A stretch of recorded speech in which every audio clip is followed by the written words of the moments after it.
Antindi ng ginawa mo sa amin, Juan. So kahit ganun pa man ang ginawa mo sa amin, muling at muli kaming babangon. So mga idol, ito yung Hindi pangyayari kami dito mawawalan sa ng Tigisit pag-asa. mga idol, dito sa Barangay Sabali. So matindi rin mga pinsalang ginawa rito ng bagyong Juan mga idol. So kung gustong kuman silang tulungan mga idol, so wala rin tayong magagawa dahil isang tricycle driver lang tayo o small content creator mga idol. So di tayo kagaya ng ibang mga vlogger na kumikita na. So tayo mga idol medyo wala pa tayong kinikita sa ating pagbablog. So kung mamarapatin ninyo na magbabatid ng tulong mga idol, ayan, so pwede nyo lang akong i-PM mga idol. So grabe kasi yung pinsala na ginawa nitong si Bagyong Juan dito sa Aurora.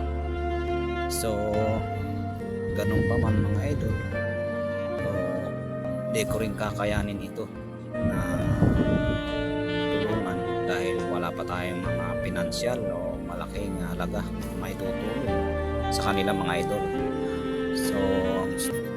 So ang maitutulong natin mga idol ay makunan ng video itong mga pangyayaring itong na ginawa na pininsala nitong si Juan na makarating o makakita sa ating mga kababayan na gustong tumulong.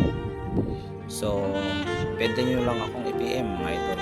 So gusto ko talagang siyang tulungan mga idol, bagamat man talagang hikahos din tayo sa buhay mga idol. So di tayo kagaya ng ibang mga vlogger na talagang matagal na silang nagbablog at kumikita.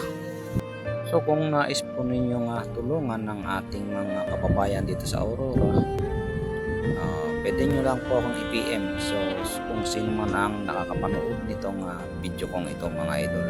So ngayon pa lang ay nagpapasalamat na ako ng marami sa inyong lahat sa mga gustong tumulong.